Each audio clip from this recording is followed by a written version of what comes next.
and they did the procedure.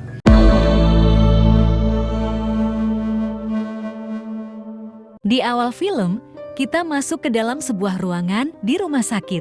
Terpampang pesan dari Alkitab dan beberapa foto anak kecil di balik dinding. Di dalam ruangan itu, terlihat seorang dokter sedang berolahraga menggunakan tangan. Kemudian, kita diperkenalkan pada seorang narasumber bernama Jacoba. Terungkap bahwa Jacoba merasa berbeda dengan keluarganya, sementara orang tuanya memiliki ciri-ciri fisik yang berbeda dengan Jacoba. Melalui percakapan dengan ibunya, Jacoba menyadari bahwa ia terlahir dari dokter ahli donor sperma saat berusia 10 tahun.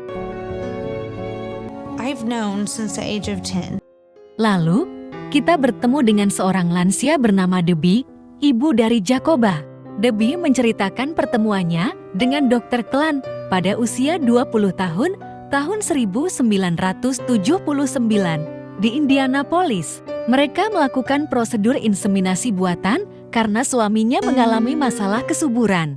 They did the procedure. He was going to use medical students. Diketahui bahwa 1 dari 5 penduduk di Amerika Serikat mengalami masalah ketidaksuburan. Oleh karena itu, Dr. Klan menjadi ahli dalam mengatasi masalah kesuburan dan telah mengobati ribuan pasangan yang mengalami ketidaksuburan. Thousands of infertile couples. Both Dr. Donald Klein and I transported the sample in my bra. So this right across the street. Pada kilas balik tahun 1999, Jacoba mencoba mendatangi Dr. Klan untuk mencari alamat pendonor, namun dokter menolak dengan alasan bahwa arsip Jacoba telah dimusnahkan. All I knew was my mom went to, so I looked him up. Never used the medical resident or the donor. Pada usia 35 tahun, Jacoba memutuskan untuk melakukan tes DNA karena meyakini bahwa ia mungkin memiliki saudara atau saudari yang memiliki kesamaan dengannya. I'm 14. I received my concern. Setelah melakukan tes DNA, Jacoba menemukan bahwa ia memiliki 7 saudara di luar sana. Dengan melakukan investigasi sendiri, ia berhasil menghubungi beberapa saudaranya. Dari hasil pencarian dan data yang ada, mereka meyakini bahwa Dr. Klan adalah ayah biologis mereka. My period when I wanted to really conceive. He'd walk me back to the exam room. Setelah Jacoba melaporkan temuannya ke kantor Kejaksaan Agung, dia tidak mendapat jawaban. Jacoba kemudian menghubungi kantor berita besar agar kasusnya diangkat, namun kembali tidak ada jawaban dari mereka. Nobody was returning my calls. We've received your complaint and it's going to be investigated. I wanted answers, so I reached out to. Jacoba berhasil menghubungi reporter berita bernama Angela melalui Facebook untuk mengangkat kisahnya, dan dari situlah satu persatu saudara Jacoba ditemukan. That he was our biological father. Basically said, so one of my. Julie, salah satu saudara Jacoba, baru mengetahui hal itu melalui siaran televisi yang mengangkat ceritanya. At all, because I was supposed to have been from. Pada suatu hari, mereka akhirnya bertemu dengan Dr. Klan.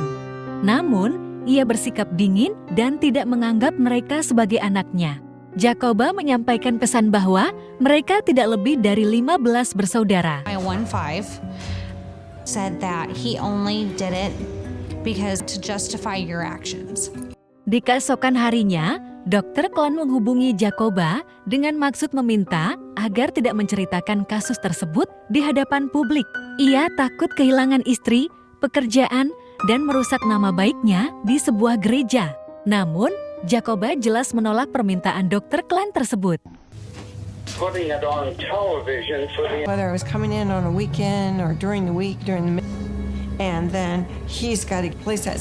Di setelah itu, Jacoba mencari beberapa informasi dan menemukan fakta baru, yaitu adegan kilas balik pada tahun 1963 saat Dr. Klan masih muda mengendarai mobil dan mengalami kecelakaan yang menyebabkan kematian seorang anak. He has told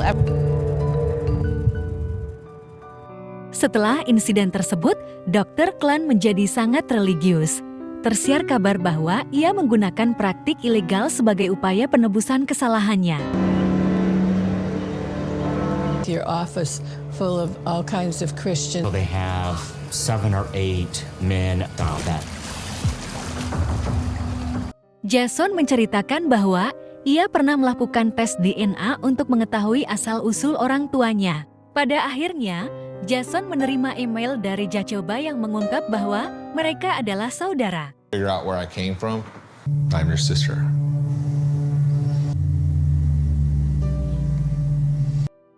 Jacoba mencoba lagi menghubungi kantor Kejaksaan Agung untuk membuka investigasi terhadap tindakan Dr. Klan. Namun sekali lagi, tidak ada respon dari pihak kejaksaan. And women are just, you breed. Tim dari Kejaksaan Agung menyatakan bahwa tidak ditemukan unsur pidana dalam kasus tersebut, sehingga Dr. Klan tidak dapat ditahan atas perbuatannya. Pernyataan ini membuat para korban menjadi emosi. Face, I'd be arrested and charged with battery. A sexual act. Namun, pada tahun 2015, terungkap bahwa Dr. Klan menggunakan dokumen palsu untuk meyakinkan Kejaksaan Agung agar bebas dari tuduhan. Fakta ini mengakibatkan Dr. Klan kembali terkena pasal proses penyelidikan. Attorney General's office had sent those letters saying, "Do you know who I am?" was more than enough. Libel and slander. Suatu hari, petugas Kejaksaan Agung datang ke rumah Dr. Klan untuk mengambil sampel DNA.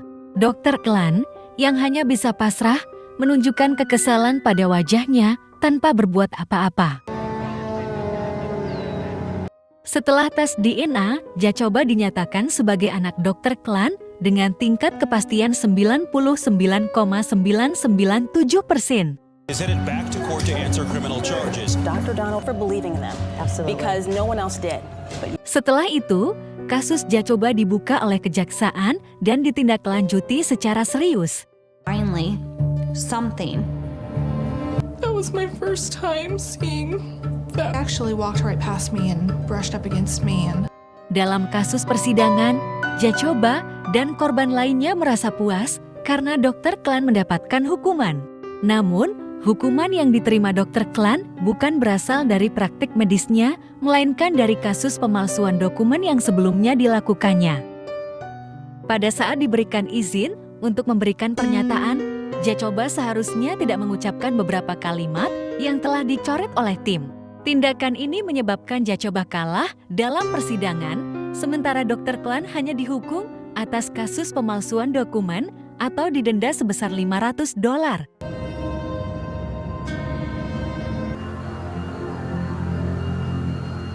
Beberapa waktu berlalu, Allison, saudara ke-61 Jacoba, awalnya mengabaikan sebuah email dari Jacoba. Treatment other than receiving fertility medications. Occurred to me that she was talking about the sibling. I'm sure you're confused by. Pada suatu hari, tanggal 29 Desember 2019, dalam acara siaran televisi, Dr. Allison menyadari sebuah kebenaran. Demikian juga Jacoba yang berada dalam acara tersebut menceritakan kisah tentang Dr. Klan. Film ditutup dengan informasi bahwa pada tahun 2018, para ibu dan saudara berhasil meloloskan undang-undang di Indiana dengan membuat pendonor gelap inseminasi ilegal. Setelah kejadian itu, 44 dokter lainnya ditemukan menggunakan lendir mereka sendiri. Sejak pembuatan film ini, telah ada 94 keturunan Dr. Klan, dan film ini berakhir